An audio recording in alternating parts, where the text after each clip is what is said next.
Hello everybody, Lady Contilius here. Welcome back to my YouTube channel. So on my Twitch channel, I often do different arts and crafts and different things. Well, a few of my friends on there had asked if I would do a little tutorial on some of the basket making that I do.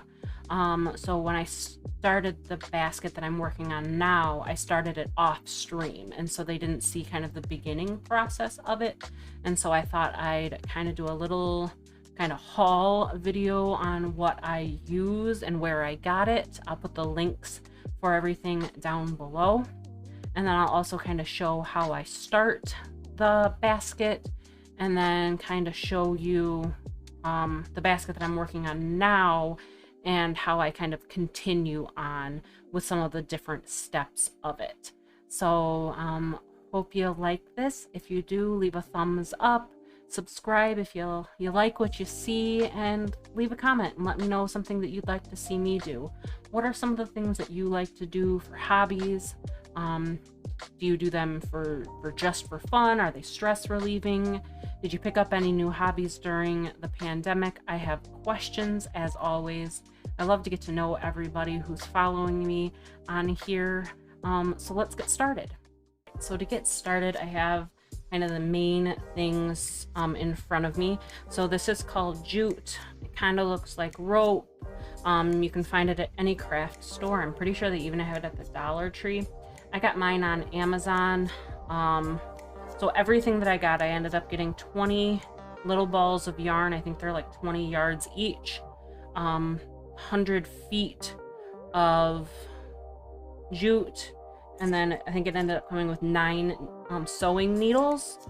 So the jute I got was 5mm diameter, I guess. I wouldn't go much thinner than that, but I have used thicker jute than that. It is pretty rough, kind of has that rustic natural look, but you won't see this when you're done with the basket. So you have that. The next thing I have are large eye knitting or stitching needles, rather. They're pretty blunt tipped. I mean, I wouldn't suggest like poking yourself with them intentionally, but I did poke myself with it, and it like didn't hurt me or anything. I mean, it was an ow moment, but not like, wow, I need a band-aid or something. But it kind of has a bigger eye through it, because you're gonna need that because you are putting the yarn through it. And then let me look at the yarn. It's just acrylic yarn. Others, you want like a thinner type of yarn, because what you're doing is actually wrapping and sewing this onto the jute. And so this is the one that I have. Like I said, for the 20 balls of yarn at 20 yards a piece, so that's a lot of, like over 400, I think is what it ends up being. 400 yards of yarn, my 100 feet of jute, and my 9 sewing needles. They range from like 2 inches to 2.75 inches. It was like less than $25 to get it on Amazon. Again, you don't have to have 20 different colors of yarn. This can be very cheap. I'm pretty sure you could probably get everything at the Dollar Tree. Also, the only other thing that you need is a pair of scissors. So again, any type of pair of scissors that you have. So let me zoom in a little bit, and then I'll show you the next step. All right, so I really can't zoom in much more, but what you're going to do, I don't have like a specific size or a length of jute, but I mean, I'd give yourself a couple feet of jute and then just cut it. And then you can just set this aside. We're not going to need it for a while. So then I took one of the size sewing needles or stitching needles. I've used all of them for this project. It doesn't matter, they're just a facilitator. And then you take a little bit of yarn. Again, nothing specific size-wise or lengthwise. And give yourself enough though, so I don't know. I just kind of pull it a little bit and give myself this much. You're gonna thread the yarn through the eye of the needle and kind of just leave it like this much through, just to give yourself maybe 3 inches, just so it kind of stays put. I don't tie a knot or anything like that. If it ends up coming out in the process, I just re-thread it. It's not gonna stop anything. I learned how to do this in high school. In one of my art classes. It was like an art craft media type class, so it wasn't like traditional art. It was a lot of basket weaving, clay, pottery, batiking, like stuff that you wouldn't normally see. And I really enjoy it. It's very therapeutic. It's very formulaic, so like you can get outside of your head. You don't have to think about anything because you're kind of just focusing on what you're doing, and that's what I really like. So you just have your jute, you have the end piece here, and you take your yarn. So the end of the piece of the jute is pointing this way right now, and I'm going to take my yarn and have it facing this way. So I don't know, just I just do like 2 thumbprints worth. Very professional, I know. Or even like a thumbprint and a half worth. And then you're just gonna simply strapping it around your piece of jute.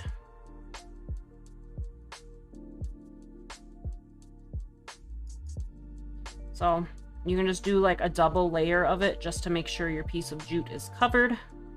You don't have to, once this is kind of just the beginning part of it. Once I have my basket started, I just do the 1 layer. But this is kind of just like our base, right? So this is going to be the center of our basket.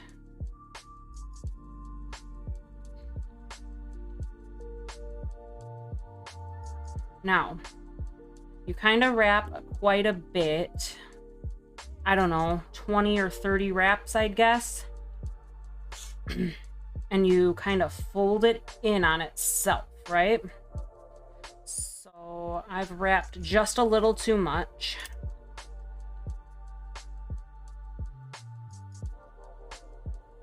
So now I'm gonna take, I don't know if you can kind of see how I folded it in on itself.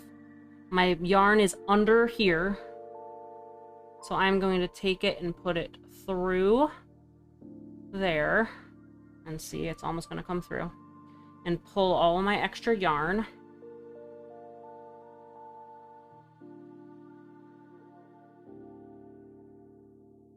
We are gonna take it, I'm lying, okay. So we have our yarn like this, and we are gonna pull it up through. It takes a little bit, takes a little bit of practice.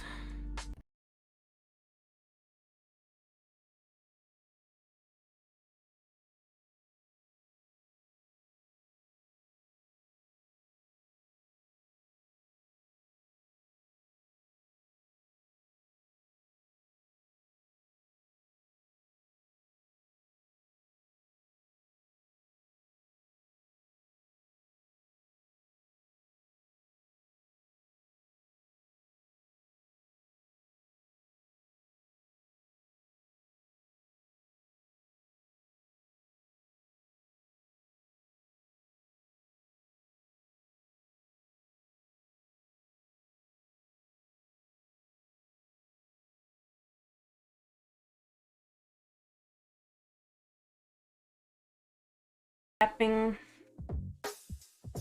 we kind of have it in one area.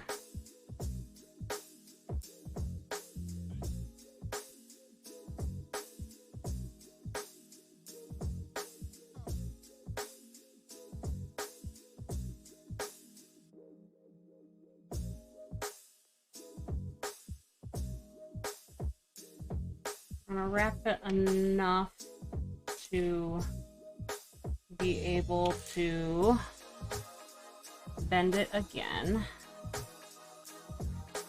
So again, this is the center of your basket, and it's just going to be able to hold the rest of your basket together. We will fold it again.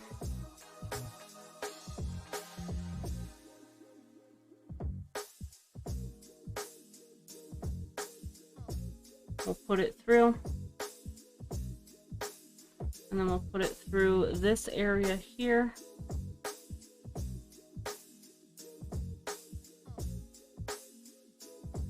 And we're just gonna look and make sure it's not doubled back. Great. So is it pretty? No, that's okay. Just gonna kind of, sorry if you guys really can't see it. All right, so I dropped my needle.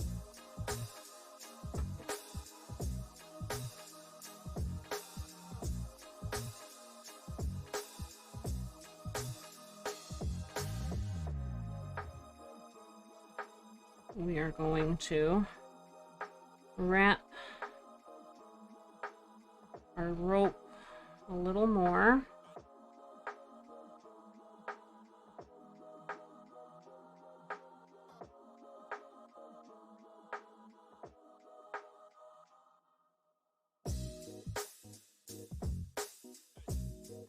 And I'll leave a link in the bio of the one that I watch when I have questions. So my needle fell off. So like I said, you just kind of leave your project be. You rethread it. I like to kind of hold it taut, push it through a little bit like that. So we have our needle on. We're gonna bend it over here.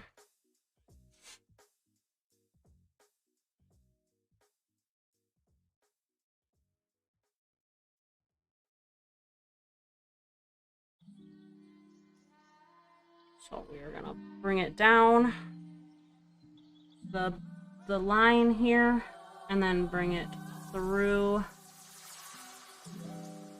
to hold it in place. And as you can see, as we're working, it's holding itself in place now.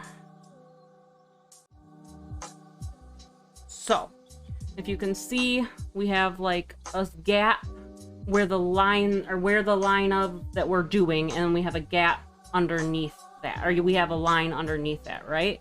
So we're gonna pull under that line, and then we're gonna go through the line that we were just working on, and it folds it tight. So then, say I ran out of white yarn, which we'll do one more row. It's not gonna hurt it to be a little tighter. That's what she said. Sometimes things get a little frustrating, and then you just have to make a joke, right? Even if it is just a silly joke from the office. You take deep breaths, and you're supposed to say, "Lady, this is supposed to be a calming activity." Then you say, "I've never done this while on stream or on YouTube before, really. Especially beginning one." But then you sit here and you think to yourself, I talk to myself a lot. Sometimes you just need an expert opinion. I'm also an only child. So, and you say, like, I'm literally talking to myself right now. If this goes bad, I don't even have to put it out there. So I put it through that gap, right? Pull it tight. And then I bring it through to the layer that I'm working on. And then pull it tight. And then say, I mean, we could use the rest of this yarn, but it's going to make our lives a little difficult. So in order to kind of keep going, you take your needle and you go through about 5 rings of your yarn. And then you pull it through. And then you kind of pull it tight, right? And then you just kind of cut. You can leave a little bit out because the next row will cover it. And then it's kind of just chill, right? So that's the beginning of our basket. You can see that there's that little piece of yarn hanging out, but you're not going to see that once we get another row on it. I can't, like, I'll notice it when I'm going through on my next row, and so I'll intentionally make sure to put one of my loops over it. Same with like right here and right here, how there are gaps. I'll intentionally maybe sew my next row in there to cover that gap when I'm doing my next row. So to do like another bit of white, you just take the white string. Like I said, I don't measure it, just enough to work with it, cut it. I save the scraps of yarn because who knows? If it's like a longer piece, like this one, I probably won't save. I probably will and turn it into a yarn ball for my cats. Again, I hold it tight against my finger and I kind of push it through a little bit, and then you just need to kind of guide it through. Give yourselves 3 or 4 inches through. So this is a kind of a small bit, but that's okay. So I take my yarn, I kind of put like the thumbprint's worth, and then I just kind of butt up against the old piece, and you can kind of double back just a little bit to make sure you're covering it. And then I just cover. Now, since this is going to be sewn right into white, I don't really like count or anything. I just kind of do it until I feel I need to secure it. But if I were going to be doing like pink or another color, I try to count the same amount through. Like, so if I were to do 10 and then stitch, 10 and stitch, so then you kind of have an even pattern. But again, this is just going into the same color. So again, you see here, I have that gap. So that's where I'm gonna sew it through to kind of cover that gap. So I've sewn it through and now I've covered the gap. And then I bring it through this side, kind of snug it tight a little bit, and then keep going on. And again, I'll do that through the next bit. You can decide, you can do an all white basket, you can do a colorful basket, whatever. So I'll just kind of finish this little piece out here. Again, I had a little bit of a gap, so I'm gonna sew it through to kind of cover the gap. And then bring it through. And you bring it through on the inside part of your last loop to kind of secure it in there. And then you pull it through. And I am just going to put my piece of needle or my needle through here just to kind of hold my spot. So this is what I do when I'm kind of holding my spot in the basket that I'm working on. So give me just a second. I'll get my basket that I've been working on out and kind of show you different color options of what you're doing. Here I have a little bit of a start. I don't think I'm going to turn this one into a basket. I think I'm going to turn it into like a coaster for a drink. So it's big enough to put a drink on now, but have a pattern that I'm doing. It's just in my head. Like I don't follow pattern. So as you can see, I kind of did my white base and then I did 3 rows of a different color out, and then I did a white circle. So now I want to do 3 rows of like a darker blue, like there are different shades of blue, pink, purple, and orange. So I want to do 3 throughout that and then end it out with a white row. As you can see, your white rows aren't going to match up. I just kind of consider this my back. So I will end my white piece here. They're never going to be perfectly circular, only because we're working in a spiral type technique. But they're really cool. I've given them as gifts. I'm thinking of selling them on my Etsy. But I will show you in a different video if you want how to kind of turn it into a basket. If you're interested in me showing you the basket technique when I am making a basket, just leave a comment down below. Let me know. So again, this is very similar to the white that I was showing you. I just have blue put through the eye. And then you just kind of take a thumbprint's worth and you're just kind of going to butt it up against the last color, which is blue.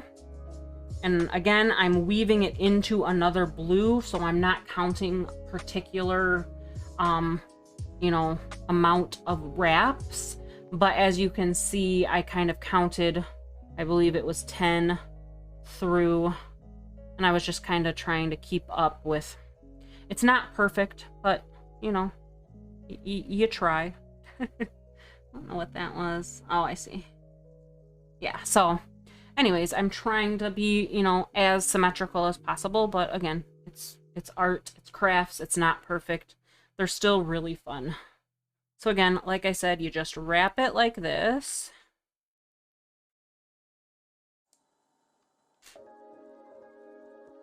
And there's not really an imperfect place that I can see, but you take it through the bottom loop, the bottom rung, the last rung that you worked on, I guess. And then you pull it up through the rung that you're working on, but on the inside of the last rung. So as you can kind of see, if I pull it apart, you can see that last rung. And then you just pull it through. And you just kind of hold it tight. And then you start your next layer, or your next rung through. If in your design you want to put it and secure it in through the second one, you could do that, but this is what it will look like. And again, it's your design. So it'll kind of go across 2 rows, as you can see, like into that white row. But you're still pulling it up through that last row that you're working on the opposite, like the inside part of the stitch. If you do that on accident, like say I did that not thinking, then you just kind of go through opposite way and just pull it out. It's very easily undone. It's not like it's set in stone or glued down. There have been many times that I have found, oh shit, I made a mistake. I have to go back. But this one, like I said, I'm gonna go through the row next to or under mine, go through, make my stitch, kind of pull it tight, and then I pull it under through the rung that I am working on the inside part. So here we are, we're at that junction where we're gonna need to do pink. So I take my blue, I take my needle, and I just kind of weave it through 4, 5, 6, however many you want to ring it through. So it's deciding 5 for me, and I just ring it through and pull it tight and then chop it off. Seems like that's a good place to stop for now. That was me kind of showing you how I work through my jute basket weaving. Again, I'm making a coaster out of mine. I've made trivets out of it. I have seen people who do like ovular ones. I haven't quite figured out how to do like square ones or anything. I've seen people who have incorporated like sequins and beads and different things. I've never gotten that fancy with it, but I am excited to kind of work and see what I can do with it. I will link down below what I used in this video. The next time that I post a video, if you liked what you saw here today, please subscribe. It would mean a whole bunch to me. I am all over social media. I will have a link for all my socials. And I also have now opened an Etsy store, so if you'd take a peek at that, I'd really appreciate it. I'll see you the next time I post a video. Have a great rest of your day. Goodbye!